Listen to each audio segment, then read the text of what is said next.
Vamos a meditar hoy en el tema que hemos estado ya hablando hace unos miércoles. Es el tema del Señor, enséñanos, ¿verdad? Y hemos visto que nosotros debemos de cultivar la oración en nuestra vida espiritual. Pero vimos que esa oración a la primera iglesia estaba cimentada en la doctrina de los apóstoles. Todo lo que ellos hacían, lo hacían bajo la enseñanza de los apóstoles. Los apóstoles habían recibido enseñanza del Señor Jesucristo. Así que el Señor Jesús estaba edificando su iglesia. Cuando Él habló a Pedro, dijo que el mismo Cristo iba a edificar su iglesia. Y lo hace mediante los apóstoles, enseñándoles. También vimos acerca de que tenemos que pasar tiempo con Jesús.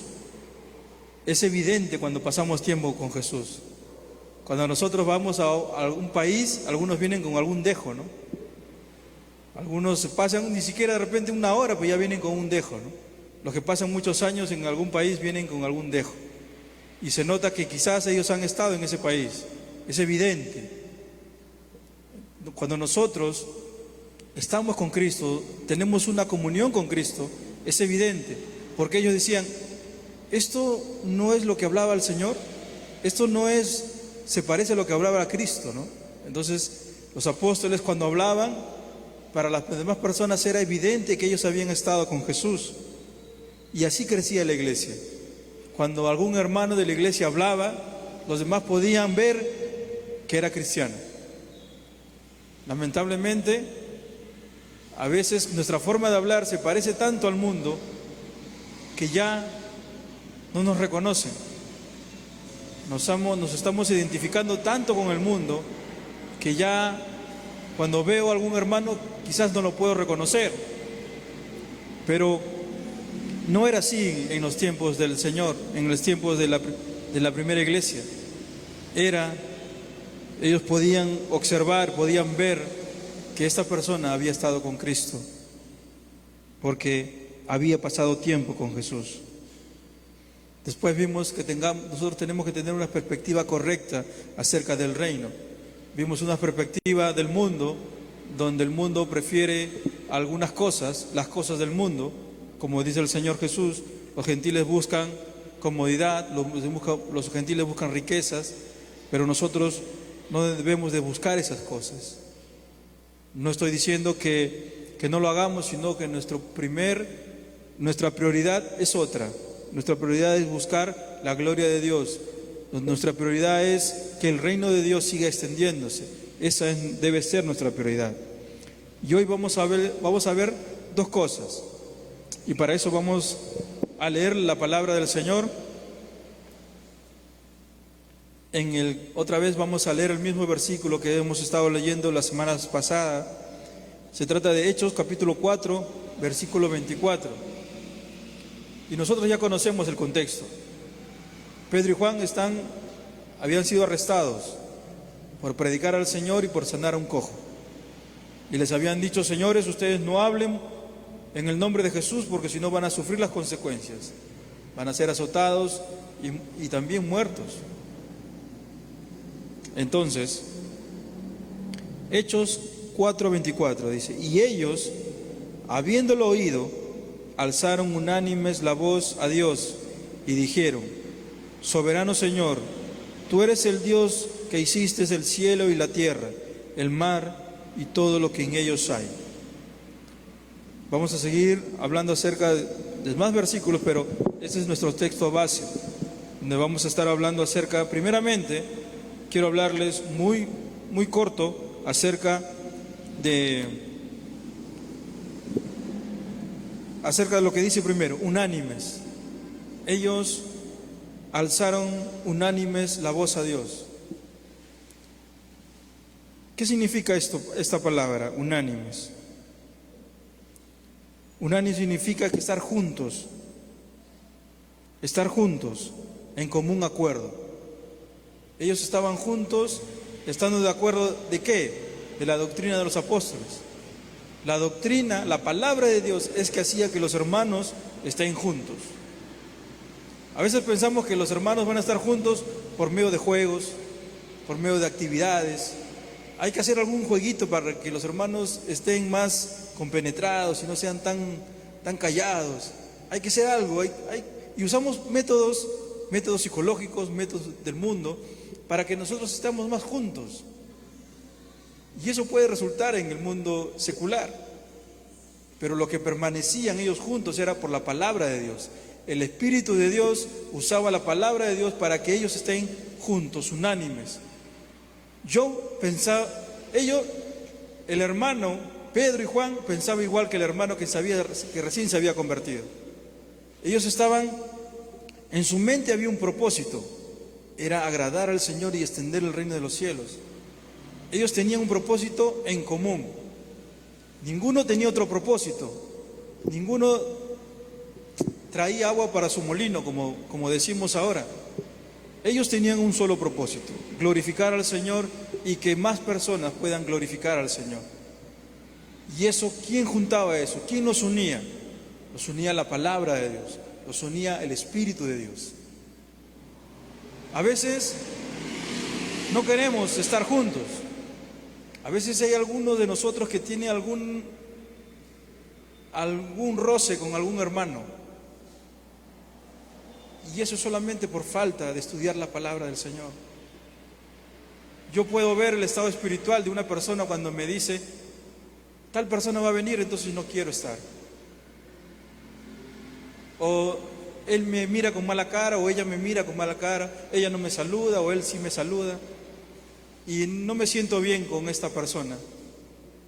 Yo puedo ver el estado espiritual de esa persona, porque la bonita cara o no, o que me trate bien o mal, no significa en mí que haya alguna desunión con el hermano o la hermana.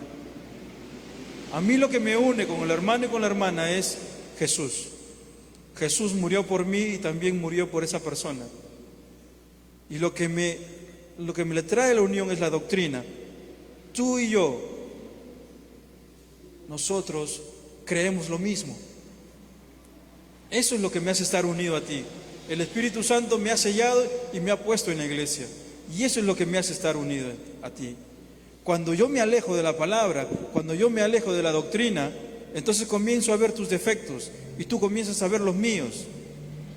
Y comienzo a criticar no solamente a los hermanos, sino todo lo que puedo ver. Y podemos ver y podemos hablar de muchas cosas. Pero los hermanos estaban unánimes.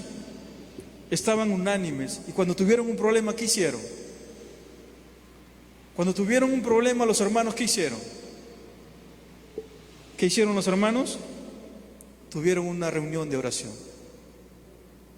Lo primero que hicieron ellos: hermano, tengo un problema, vamos a hacer una reunión de oración. Y me parece que en esta iglesia no hay problemas. O es un problema muy grande que no nos damos cuenta del valor de la oración. Pero por eso mismo estamos aquí. Por eso mismo estamos aquí. Para dar el valor, como dije al comenzar, el valor que le da Dios a la oración. Y que el Señor nos ayude a poder darle ese valor. Y por eso vamos a orar. Amado Señor, te ruego, Padre, que me ayudes a mí y a mis hermanos a poder entender tu palabra, a poder reaccionar por medio de tu palabra, y que tú nos lleves, Señor, y nos guíes, que nos exhortes, que nos animes, que nos reprendas con tu palabra. ¿Para qué? Para, Señor, edificar tu iglesia. Por medio de nosotros, ayúdanos, Señor, a hacer la obra tuya, y que más de nuestros hermanos puedan también unirse, unánimes con nosotros, a orar hacia ti, Señor. Ayúdanos, Señor, en el nombre de Jesús. Amén. Entonces ellos convocaron una reunión de oración.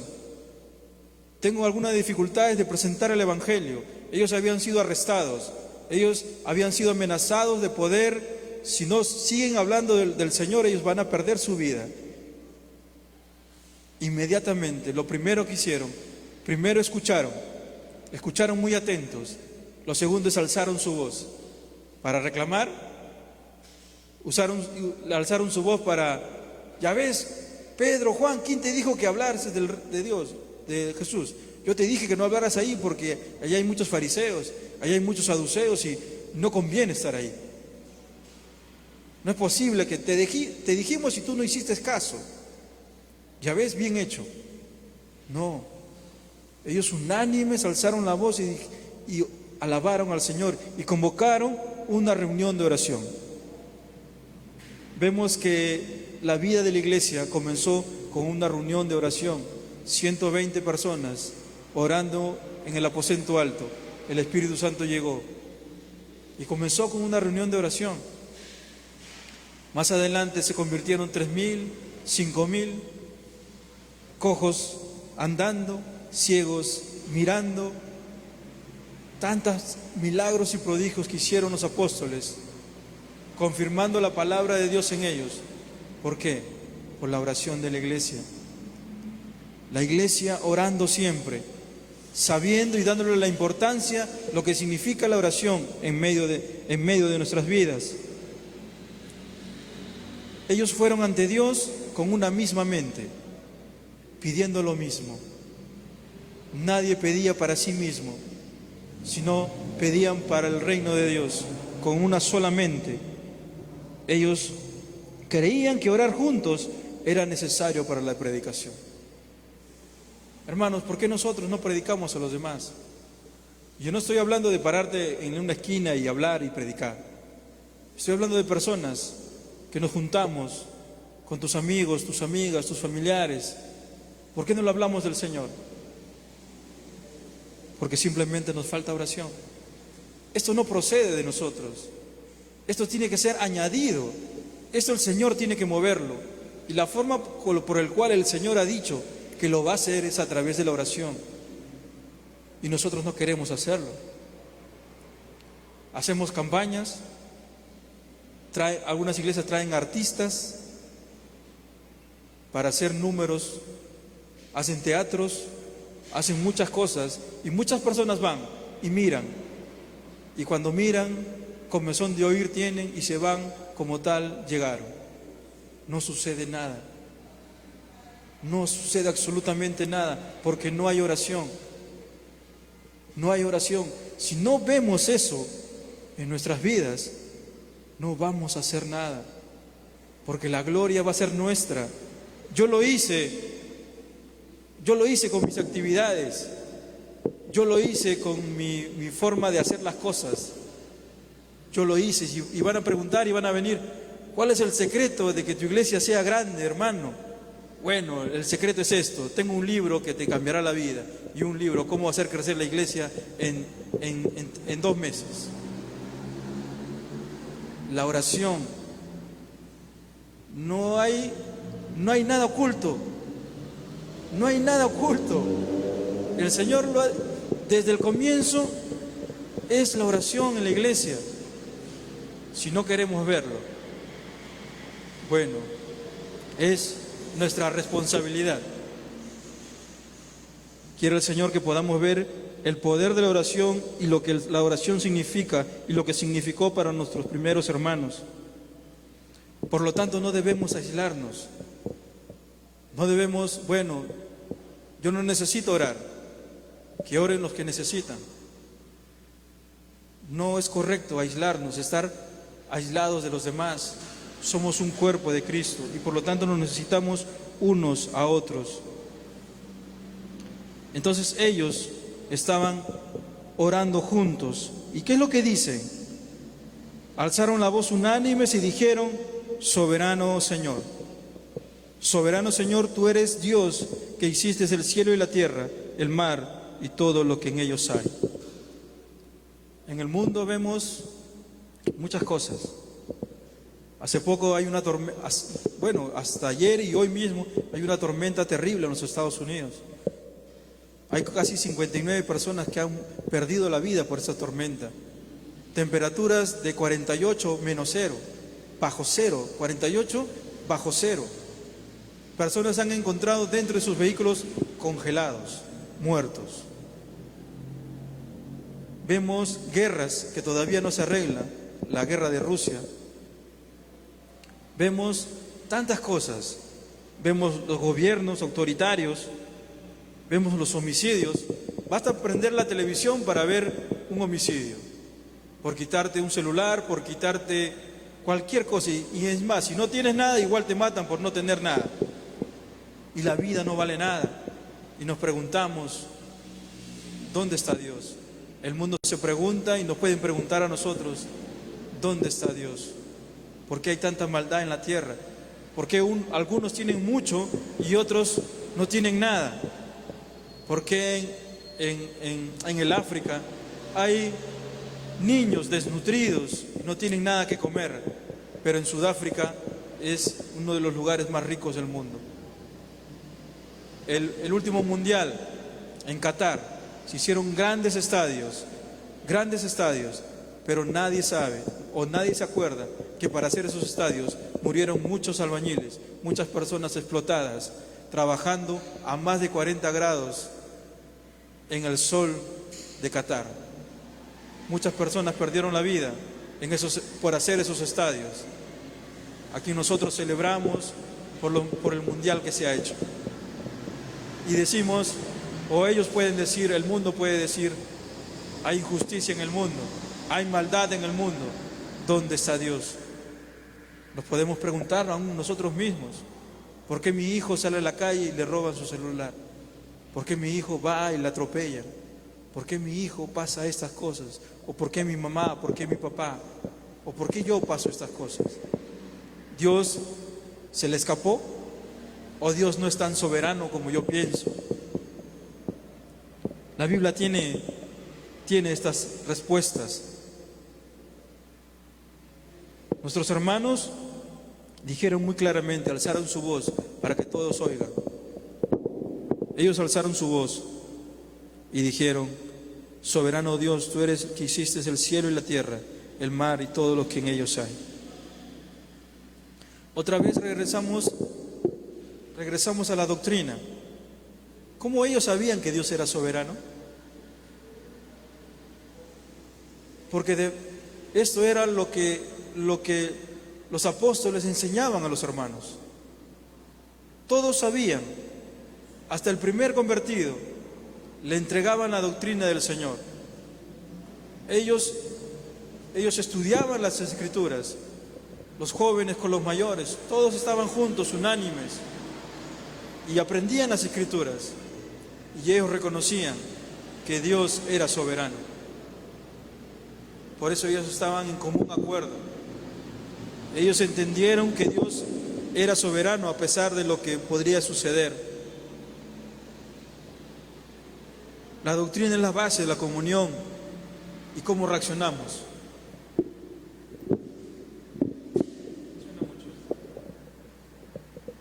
La doctrina es la base, cómo nosotros, nuestra comunión y cómo reaccionamos. Cuando nos pase algo, cuando tengamos problemas, ¿cómo reaccionas? Pues tienes que reaccionar de acuerdo a tu mente, a lo que te han enseñado. Si tu mente está llena de otras cosas, pues vas a ir y vas a pedir consejo de esas cosas. Si tu mente está llena del Señor, está llena de la palabra de Dios, pues vas a recurrir a lo que ya Dios te ha enseñado anteriormente en tus meditaciones diarias. Debemos de reaccionar de acuerdo a la doctrina. Y esta doctrina, ahora muchos tienen miedo a la doctrina, no quieren escuchar la palabra doctrina. La doctrina me aburre, me da sueño, no la entiendo.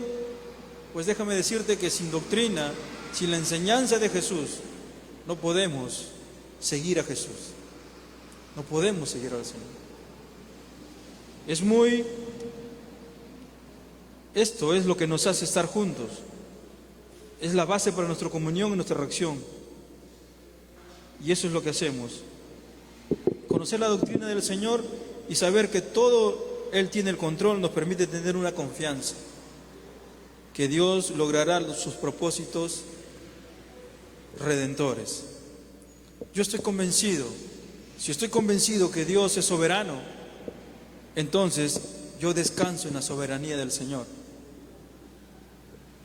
Yo puedo descansar y confiar en un Dios soberano, que lo que me está pasando no es producto de la casualidad o de la suerte, sino de lo que está pasando es producto de la presciencia de Dios. Es otra doctrina. Y algunos quizás no me puedan entender, pero les animo a que puedan estudiar las Escrituras. No lo digo para decir que, él sabe más. Créanme que el Señor no está eso en mi corazón. Lo digo para animarlos a que puedan leer qué significa presciencia de Dios. El hermano está hablando en chino. No estoy hablando en chino. La doctrina, estamos hablando ahorita de la doctrina de la soberanía del Señor. Ellos siguen hablando. ¿Y cómo dicen? ¿Cómo tratan acerca de la soberanía del Señor? Hechos 4:24, ahora 4:25, y dice: que por boca de David tu siervo dijiste, ¿por qué se amotinan las gentes y los pueblos piensan cosas vanas? Se reunieron los reyes de la tierra y los príncipes se juntaron en uno contra el Señor y contra su Cristo.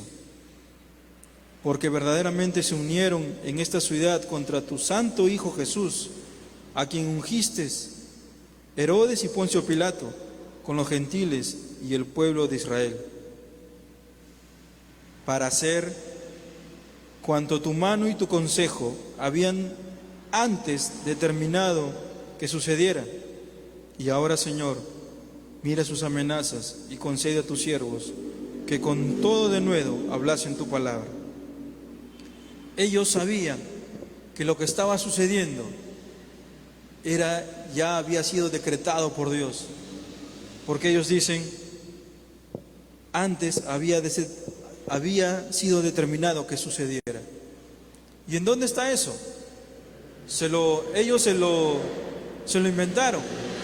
Ellos están hablando del capítulo 2 de los Salmos.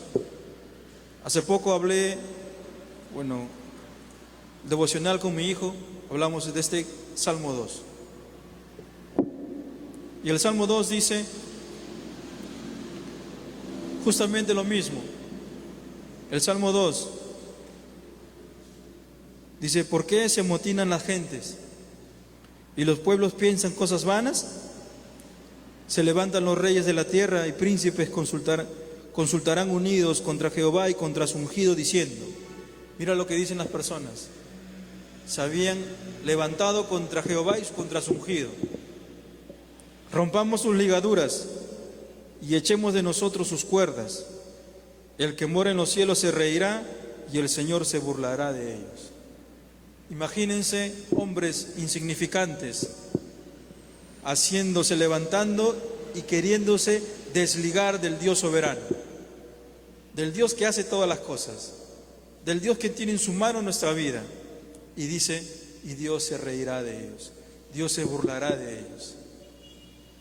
Dios mirará a estas personas y dirá, estos no tienen nada, no me pueden hacer daño. Dios es Dios de dioses y las personas se juntan contra Él y contra su ungido. Y ahora vemos, hermanos, cómo a través de las ideologías las personas quieren desligarse de Dios.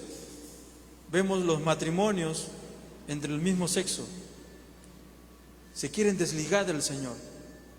Vemos los abortos, se quieren desligar del Señor y ellos piensan, Dios no hace nada. Dios, no hay Dios, porque si hubiera un Dios ya hubiera actuado. Hermanos, es muy terrible ver los datos de los abortos. Según la OMS, es la Organización Mundial de la Salud, nos dice que hay 73 millones de abortos al año, más que el COVID. ¿Y cómo nos pusimos con el COVID? Pero nadie ve los 73 millones de niños muertos cada año. Cuando nos afectó a nosotros, sí alzamos nuestra voz, porque me afecta. No puedo salir, no puedo respirar. Cuando me afecta a mí, sí reclamo. Si me voy y comienzo a hacer cosas para que me vaya bien. Pero nos hacemos oídos sordos a los 73 millones de vidas que se truncan cada año. Y esto viene a ser, hermanos, cada segundo hay 2 abortos. Cuando termine la prédica, habrán más de 100 abortos. Ellos quieren desligarse. Las personas del mismo sexo quieren casarse, quieren desligarse de sus ligaduras. El hombre quiere dejar a su esposa, quiere adulterar. El niño no quiere obedecer a sus padres. ¿Y qué hacemos los padres? Déjalo, es adolescente. Y yo quiero que me digas dónde en las Escrituras dice que dejemos a nuestros hijos pecar contra Dios porque son adolescentes y están en su cuerpo produciendo químicos que les hace descontrolarse. Pobrecitos, los adolescentes. Estamos llenos tanto del mundo y que vemos nuestra perspectiva del mundo y hemos cambiado las cosas. ¿Dónde? ¿Dónde dice eso? Queremos soltar, queremos que ya Dios no nos gobierne. No nos gusta un Dios soberano. Me gusta un Dios que le oro y me da lo que yo quiero. Me gusta un Dios que yo le pida algo y Él lo hace rápidamente. Me duele algo y corro al Señor y el Señor me sana con su misericordia y gracias, Señor. Pero tu soberanía no. Tus ligaduras no. Tus mandamientos, Señor, no. No quiero un Dios soberano. Quiero un Dios títere. Quiero un Dios muñequito. Un muñequito donde yo lo pueda llevar para allá y cuando no quiero llevarlo lo dejo y cuando quiero lo traigo como una mascota. Ven, ven, ven, ven Dios, vamos, vamos. Pero cuando no te necesito, no te necesito. No necesito tus mandamientos, no necesito lo que tú me pides. No necesito un Dios soberano.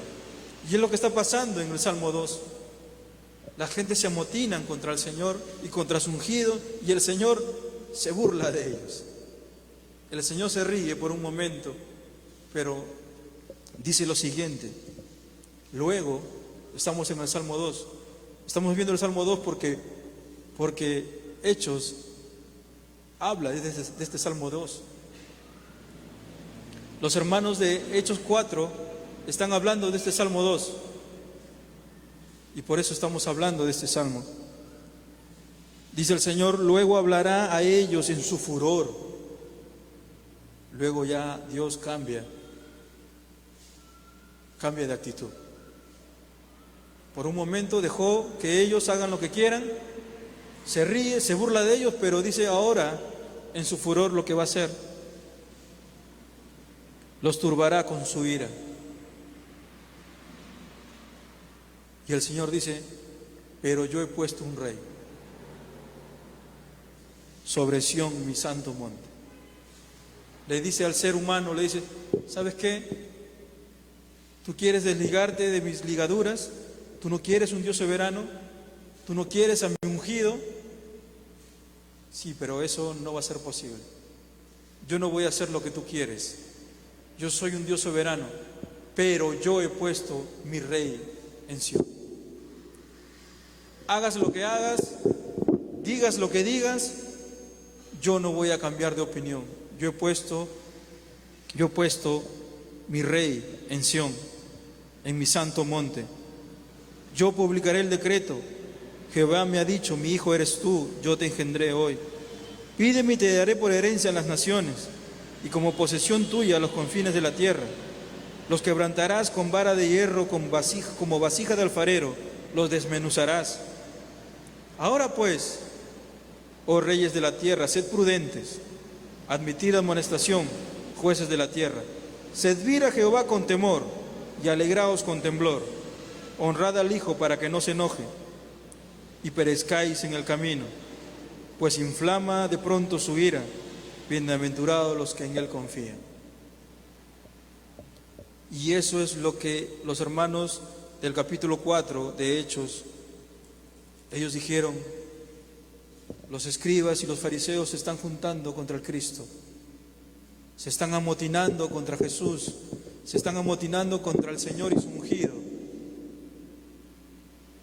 Los escribas y fariseos están diciendo eso. Por eso ahora ellos levantan la voz unánimes. ¿Y qué es lo que piden ellos? ¿Y qué es lo que piden ellos? Piden el poder de dar a conocer la palabra del Señor. Hermanos, la soberanía de Dios. Ellos pudieran haber pensado, ellos hubieran dicho, capítulo 4, regresemos al capítulo 4 de...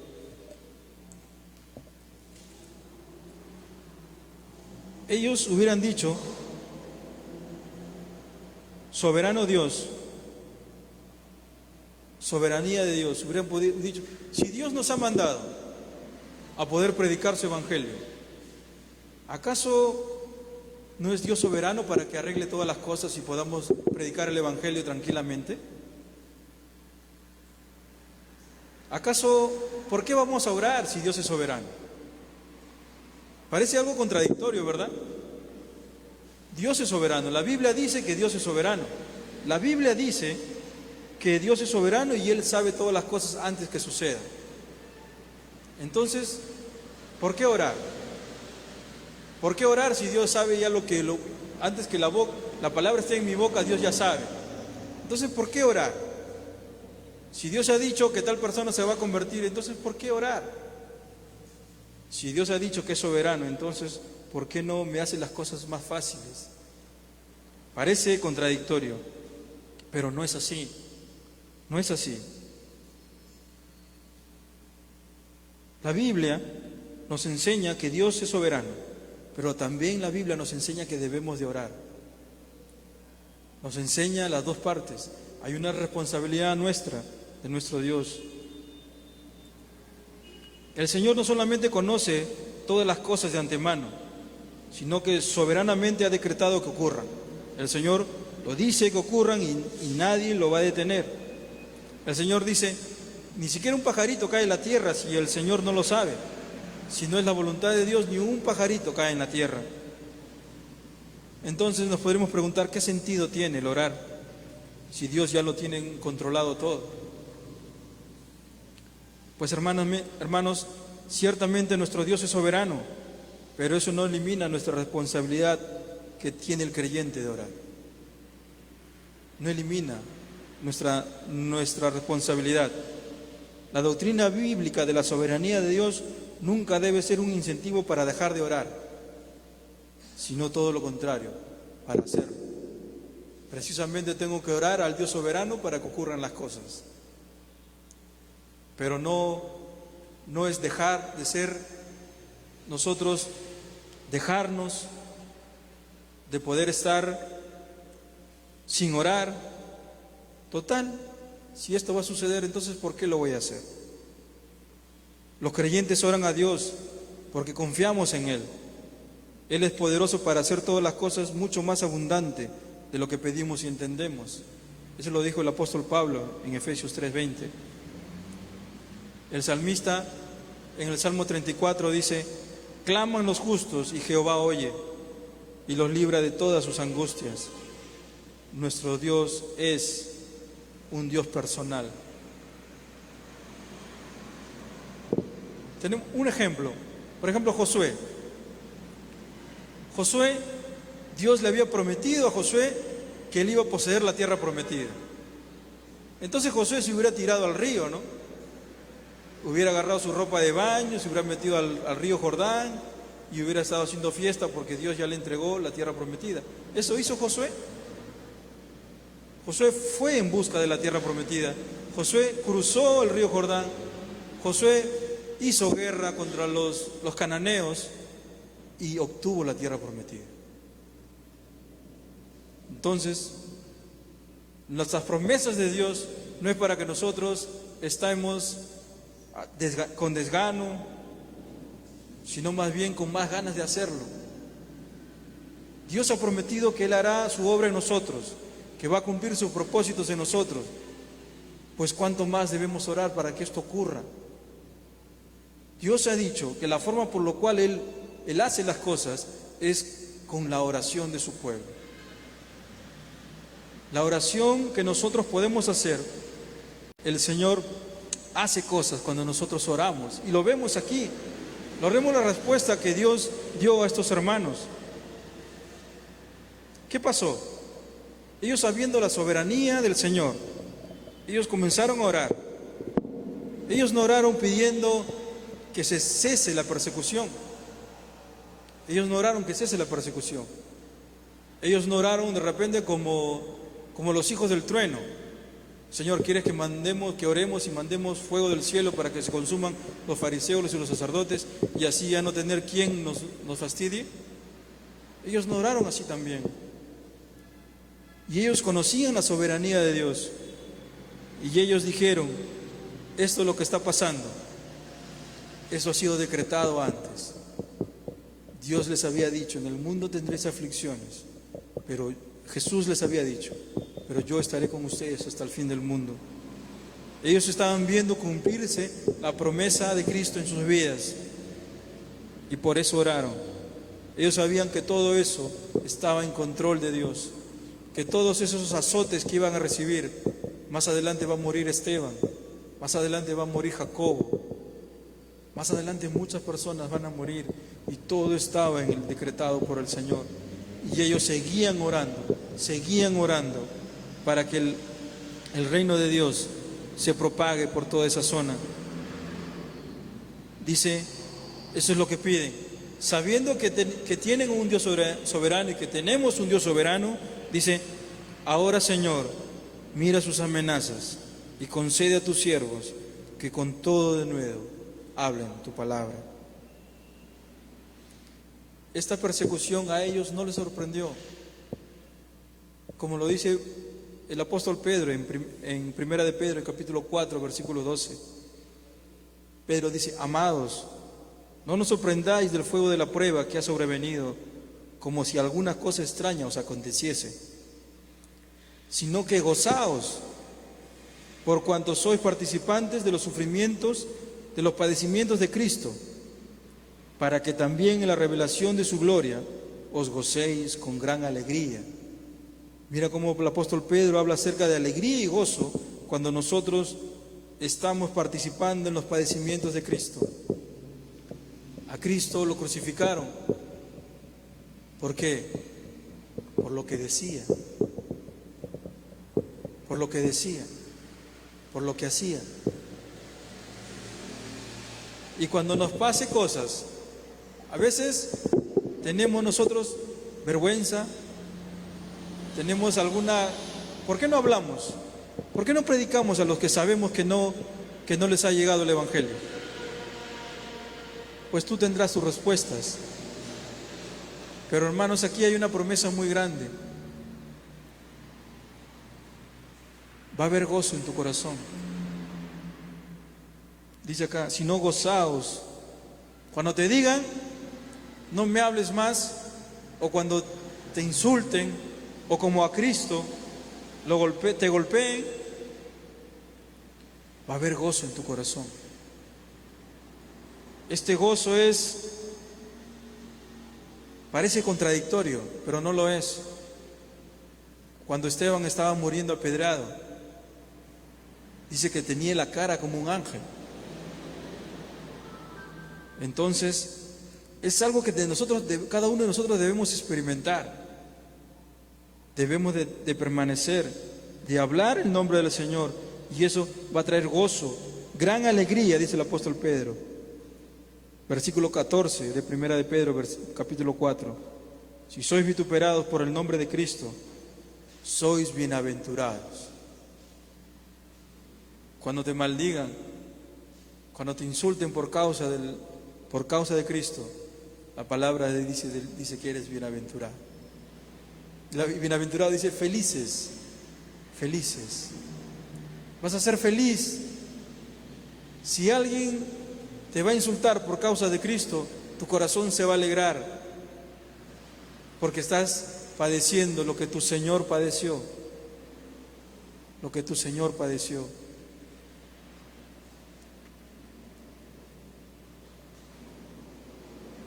Bienaventurados, porque el glorioso Espíritu de Dios reposa sobre vosotros. Ciertamente de parte de ello Él es blasfemado, pero por vosotros es glorificado. El Espíritu de Dios que reposa en nosotros, por parte de los que no conocen al Señor, es blasfemado, pero por nosotros es glorificado. Eso es vivir para la gloria de Dios. Así es, hermanos. ¿Cómo te presentas? ¿Cómo me presento yo delante de Dios? ¿Verdaderamente te presentas delante de un Dios soberano? ¿Sabes al que tienes el frente cuando tú te sientas, te arrodillas o estás en cualquier lugar y te diriges hacia Dios, a su nombre? Tu doctrina te lleva a que estás enfrente del Dios soberano. Tu mente te dice, como te llames, estás delante de Dios y Él es soberano. Cuando Cristo nos enseñó a orar, o les enseñó a orar a sus discípulos, primeramente dijo, Padre nuestro que estás en los cielos, hágase tu voluntad en el cielo como en la tierra. La soberanía de Dios. Jesús nos enseñó que Dios es un Dios soberano, que Él hace todo lo que está en el cielo, Él lo hace. Y también la oración de Cristo, que se haga así mismo en la tierra. Debemos de pensar, ¿a dónde recurres cuando tienes algunas circunstancias? ¿Recurres a la oración? Como estos hermanos convocaron rápidamente una reunión de oración. ¿Y sabes que cuando oras, sabes que estás delante de un Dios soberano? Pues si no lo estábamos haciendo, debemos de comenzar a pensar en eso.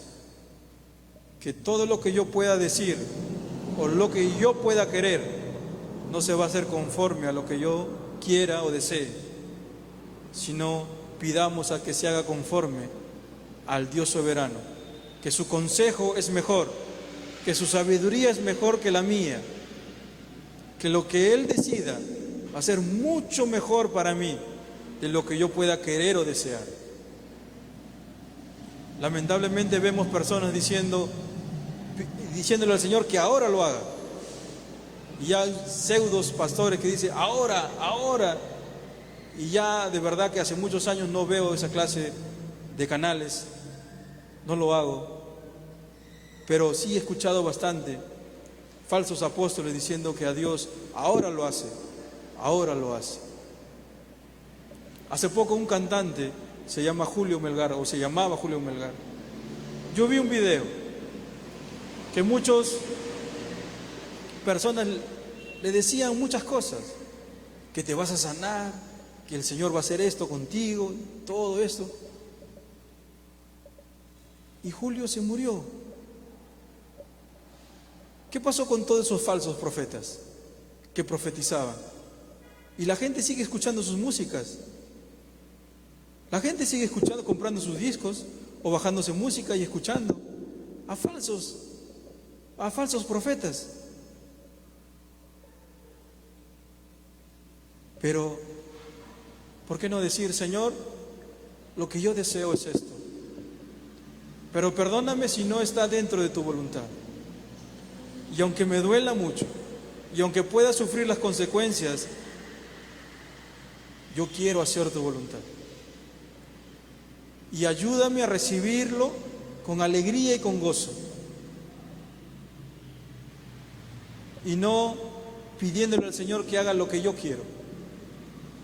Porque estamos delante de un Dios soberano. Nunca lo olvidemos. Dios es soberano y hará todo conforme a su consejo, antes predestinado. El Señor, oremos al Señor con ese enfoque. Animémonos a orar con ese enfoque a un Dios soberano que tiene el control de tu vida y de mi vida, y Él lo hace conforme a su voluntad. Pidamos al Señor, oremos al Señor porque Él nos manda a orar, pero siempre buscando sus propósitos, la extensión de su reino, la extensión para que cada uno de nosotros lo glorifique más y los que no le conocen glorifiquen al Señor. Amén. Vamos a orar.